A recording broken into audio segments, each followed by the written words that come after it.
So hello everyone, how are you all. तो आज हम देखने जा रहे हैं कोलिजन। कोलिजन क्या होता है? तो सबसे पहले आप देखिएगा कोलिजन का मतलब क्या है।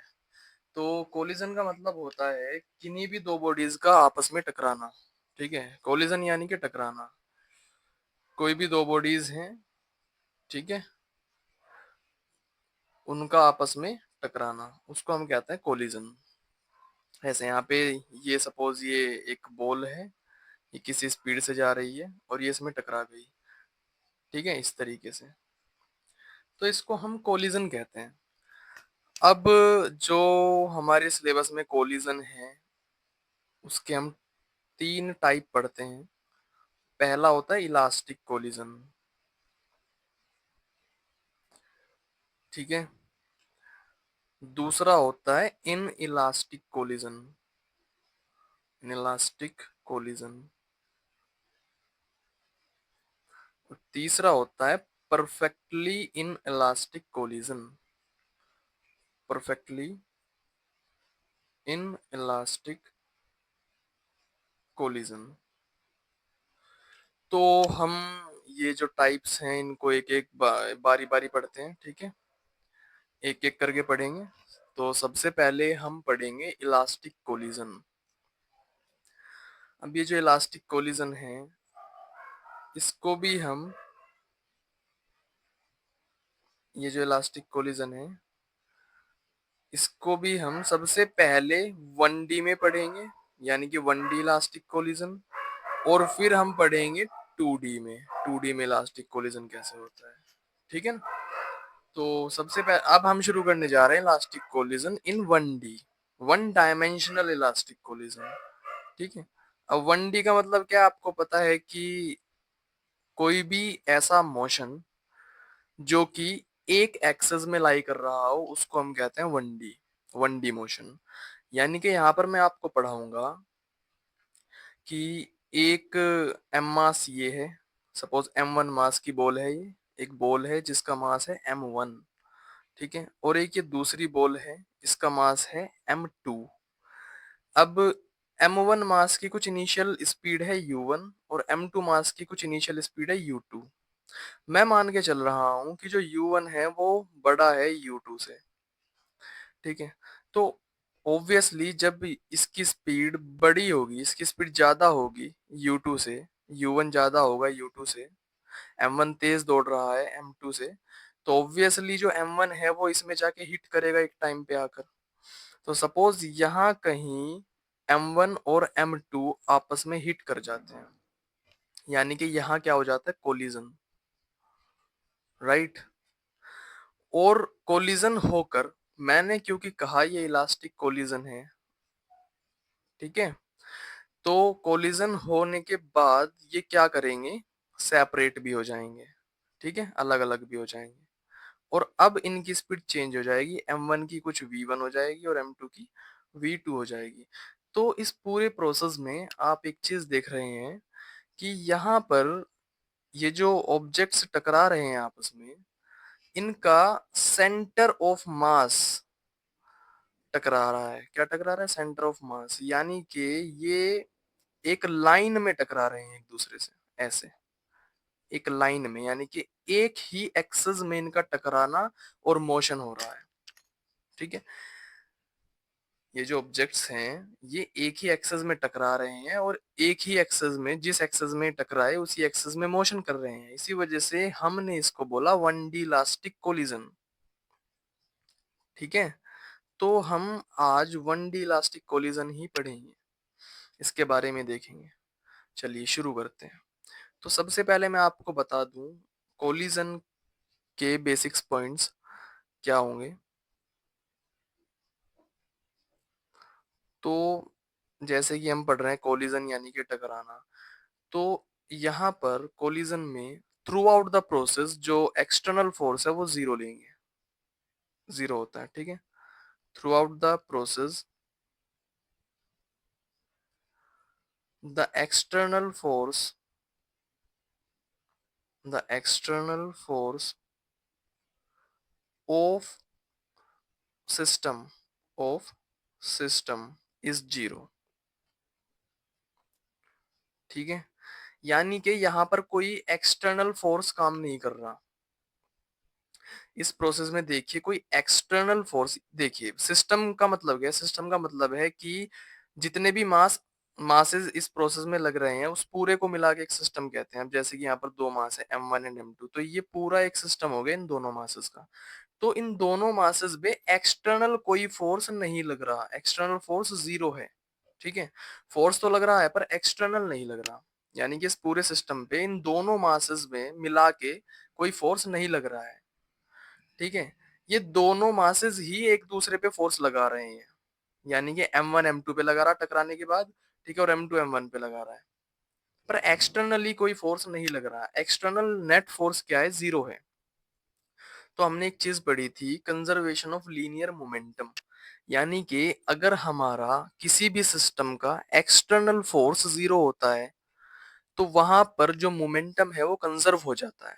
कंजर्व कैसे होता है? मैंने आपको सेकंड लॉ में बताया था न्यूटन के, कि जो एक्सटर्नल फोर्स है वो डिपेंड करता है change in momentum and change in time पे। ठीक है, और अगर किसी सिस्टम में एक्सटर्नल फोर्स हम जीरो ले ले तो जो चेंज इन मोमेंटम है वो भी जीरो हो जाएगा। और चेंज इन मोमेंटम जीरो होने का मतलब क्या है? चेंज इन मोमेंटम जीरो होने का मतलब ये है कि momentum is not changing, is not changing, यानी कि कोई चेंज आ ही नहीं रहा है मोमेंटम में। और अगर मोमेंटम में कोई चेंज नहीं आ रहा तो इसका मतलब है कि जो मोमेंटम है वो कांस्टेंट है। क्या है? कांस्टेंट।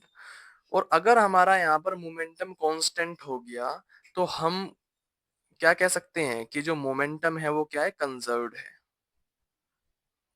कंजर्व्ड है यानी कि चेंज नहीं, कंजर्वेशन का मतलब होता है चेंज ना होना। ठीक है, तो अगर हमारा चेंज इन मोमेंटम जीरो है तो मतलब मोमेंटम में कोई चेंज नहीं आया।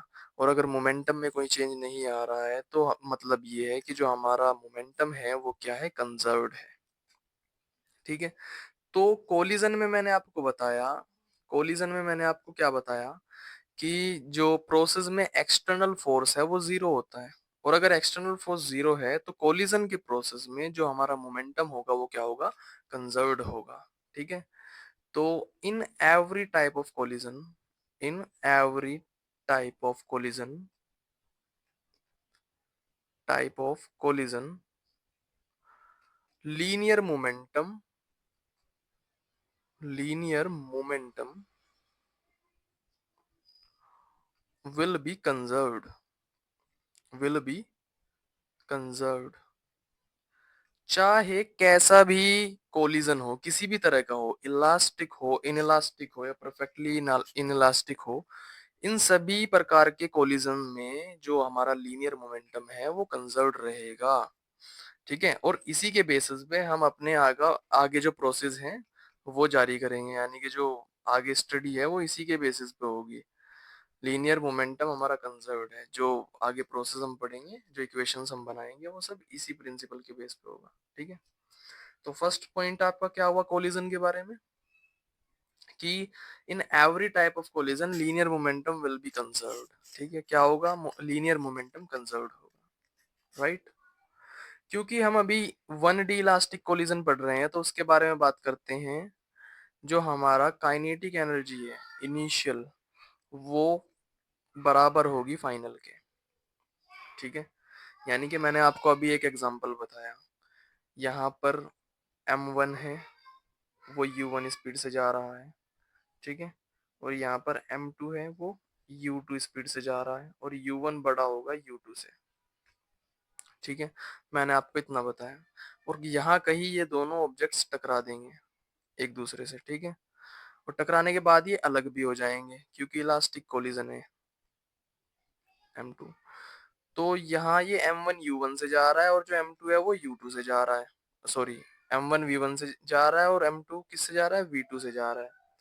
ठीक है, टकराने के बाद इनकी स्पीड चेंज हो जाएगी ना, राइट। तो यहाँ जो काइनेटिक एनर्जी इस पूरे सिस्टम की आएगी इसको मैं इनिशियल काइनेटिक एनर्जी बोलूंगा। क्योंकि ये टकराने से पहले का इंसिडेंट है ना। और ये कितना आएगा ये भाई, इस ऑब्जेक्ट की इनिशियल काइनेटिक एनर्जी और प्लस इस ऑब्जेक्ट की इनिशियल काइनेटिक एनर्जी, यानी कि half m1u1 square plus half m2u2 square. ये मेरी क्या है, ये इनिशियल काइनेटिक एनर्जी है। ठीक है, अब यहाँ पर फाइनल काइनेटिक एनर्जी देखते हैं। आपको पता है ये ऑब्जेक्ट जो है इसकी काइनेटिक एनर्जी क्या होगी फाइनली, आपको पता हाफ m1v1 स्क्वायर। ठीक है, और मुझे क्या देखनी है, मुझे पूरे सिस्टम की देखनी है, तो इसकी काइनेटिक एनर्जी प्लस इसकी काइनेटिक एनर्जी, तो प्लस में अब इसकी भी लिख लो, कितनी होगी, हाफ m2v2 स्क्वायर। ठीक है, और इस प्रोसेस में, किस प्रोसेस में, जो इलास्टिक कोलिजन है, इलास्टिक कोलिजन के केस में जो इनिशियल काइनेटिक एनर्जी है वो बराबर होगी फाइनल काइनेटिक एनर्जी के। यानी कि इस प्रोसेस में काइनेटिक एनर्जी का कोई भी लॉस नहीं हो रहा है, क्योंकि ऑब्जेक्ट्स की जो शेप है वो चेंज नहीं हो रही। देखो, काइनेटिक एनर्जी का लॉस तब होगा जब आपका बॉडीज की जो बॉडी है उनकी जो शेप है वो चेंज हो जाएगी। ठीक है, और इलास्टिसिटी का मतलब ही ये है कि बॉडी की शेप चेंज नहीं हो रही है, और शेप चेंज नहीं हो रही है तो आपका जो काइनेटिक एनर्जी है उसका लॉस नहीं होगा। इस प्रोसेस में, यानी कि यहाँ इस दौरान जब ये टकरा रहे थे, इस दौरान इसकी काइनेटिक एनर्जी कम भले ही हो गई हो, ठीक है, पर फिर से ये काइनेटिक एनर्जी बढ़कर इतनी ही हो जाती है जितनी पहले थी। तो हम कह सकते हैं कि जो इनिशियल काइनेटिक एनर्जी है वो बराबर होगा फाइनल काइनेटिक एनर्जी के। डन, इतनी बात समझ में आती है इलास्टिक कोलिजन के बारे में। ठीक है, तो अब इनिशियल काइनेटिक एनर्जी क्या लिख सकते हैं हम, half m1u1 square plus half m2u2 square equals to final kinetic energy क्या लिखेंगे, half m1v1 square plus half m2v2 square. ठीक है, ये आपके पास, अब देखिए इसको आप फर्दर सोल्व भी कर सकते हैं। सोल्व कैसे करेंगे, ये हाफ कॉमन आ जाएगा और ये कट जाएगा। ठीक है, हाफ गया, अब क्या बचा, m1u1 square plus m2u2 square equals to, इधर बचा m1v1 square plus m2v2 square. ठीक है, अब ये जो m1 वाले हैं इसको एक साइड ले आओ और m2 वाले हैं इनको एक तरफ ले जाओ। तो यहाँ पर m1u1 स्क्वायर है, इस m1v1 स्क्वायर को इधर ले आओ तो ये माइनस m1v1 स्क्वायर हो जाएगा इक्वल्स टू m2v2 स्क्वायर, इसको आप इधर ले जाओ माइनस m2u2 स्क्वायर हो जाएगा। राइट, यहां से m1 को माना जाता है, अंदर बचता है u1 square minus v1 square. ठीक है, और यहाँ से m2 कॉमन आ गया, अंदर बचेगा v2 square minus u2 square. कोई प्रॉब्लम, तो ये आपके पास फर्स्ट इक्वेशन आ गई। ठीक है, इस बात का ध्यान रखना है, ये फर्स्ट इक्वेशन आ गई। अब फिर से हम अपने डायग्राम पे जाते हैं, मैं डायग्राम दोबारा बना रहा हूँ कि ये जो m1 का बॉल है ये u1 से जा रहा था, और जो m2 मास का बॉल है ये u2 से जा रहा था। कहते हैं कि u1 बड़ा है u2 से, तो ये टकरा देगा इसमें। टकराने के बाद, जैसे ये टकराते हैं यहाँ पर, टकराने के बाद यानी कि कोलिजन के बाद इसकी स्पीड v1 हो जाती है और इसकी स्पीड v2 हो जाती है। ठीक है, तो एज वी नो कि यहाँ पर मोमेंटम क्या है, कंजर्व्ड है, और मोमेंटम अगर कंजर्व्ड है तो इनिशियल मोमेंटम बराबर होगा फाइनल मोमेंटम के, है ना। और ये मोमेंटम किसका है, ये किसी एक पर्टिकुलर ऑब्जेक्ट की बात नहीं कर रहा हूँ, इस पूरे सिस्टम की बात कर रहा हूँ। ठीक है, m1 प्लस m2 की। ठीक है, यानी कि इस पूरे सिस्टम का, इन दोनों ऑब्जेक्ट का एक साथ मिलाकर मोमेंटम कंजर्व्ड है। ठीक है, तो अगर मैं लिखता हूं यहाँ पर इसका इनिशियल मोमेंटम कितना होगा, कोलिजन से पहले सिस्टम का इनिशियल मोमेंटम कितना होगा, तो इनिशियल मोमेंटम जो सिस्टम का होगा वो m1 का मोमेंटम प्लस m2 का मोमेंटम। m1 का मोमेंटम इनिशियल कितना आएगा, m1u1 प्लस m2 का कितना आएगा, m2u2। और अब फाइनल मोमेंटम हम देखते हैं तो कितना आता है, m1v1 प्लस m2v2। ठीक है, और हमें पता है कि मोमेंटम क्या है, कंजर्व्ड है, तो इनिशियल मोमेंटम बराबर हो जाएगा फाइनल मोमेंटम के। तो यहाँ पर इनिशियल मोमेंटम कितना आया था, m1u1 प्लस m2u2 बराबर किसके होगा, m1v1 प्लस m2v2 के।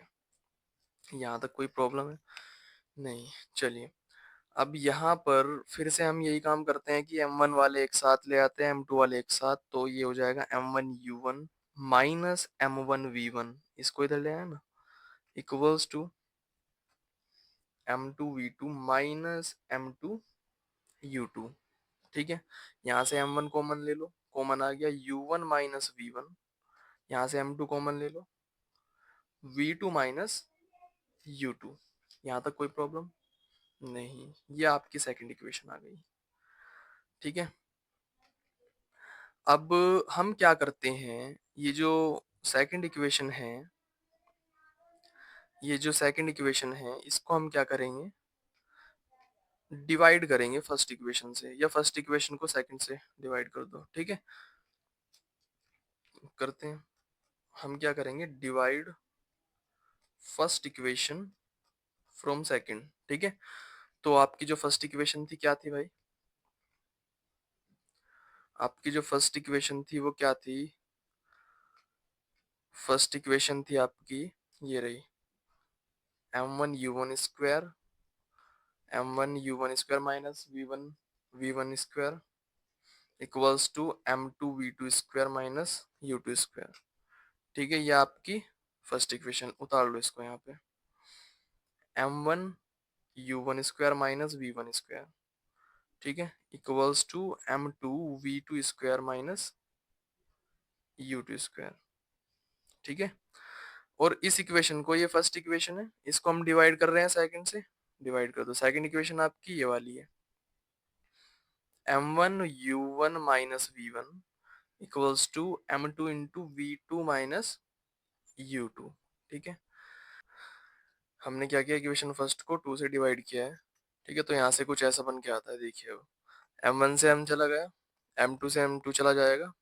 ठीक है, अब आप मुझे एक बात बताओ, आपने एक आइडेंटिटी पढ़ी होगी, A square minus B square, इसको कैसे खोलते हैं, A plus B and A minus B, इस तरीके से खोलेंगे। ठीक है, तो आप यहाँ पर देखिए, ये ए स्क्वायर और बी स्क्वायर की आइडेंटिटी बन रही है, ये भी ए स्क्वायर और बी स्क्वायर की आइडेंटिटी बन रही है।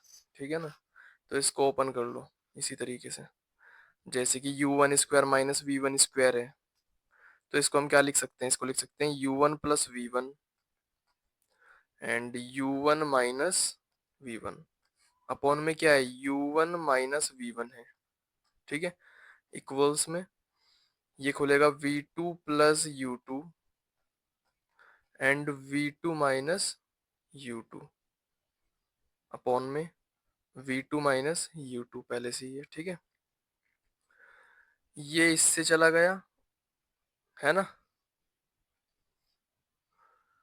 ये इससे चला गया और ये इससे चला गया, तो हमारा क्या बचता है, अब ये बचता है u1 plus v1 equals to v2 plus u2।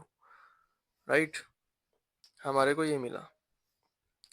अब इसका मतलब क्या है, आप एक काम करिए, ये जो इक्वेशन आपको मिली है ये वाली, इसमें क्या करो, ये जो u1 वाले हैं इनको एक साथ ले आओ, u1 minus u2 equals to v2 minus v1, इस तरीके से हमने इसको कर लिया।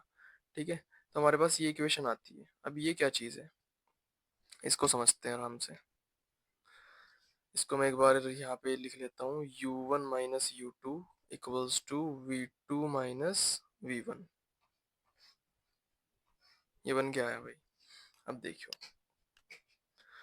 ये u1 माइनस u2 क्या है, हमने क्या किया था, ये m1 बॉल थी, m1 मास की बॉल थी, u1 से जा रही थी। ठीक है, और ये m2 मास की बॉल थी, u2 से जा रही थी, है ना, और हमने कहा था कि जो u1 है वो बड़ा है u2 से, यानी कि जो m1 है वो तेज दौड़ रहा है m2 से, तो m1 इसमें जाके टकराएगा, है ना, m1 क्या करेगा, m2 को अप्रोच करेगा, तो इसका मतलब यही है, ये जो u1 माइनस u2 है ये बता रहा है कि जो m1 है वो m2 को कितनी तेजी से अप्रोच कर रहा है, यानी कि इन दोनों के बीच की रिलेटिव वेलोसिटी को बता रहा है ना।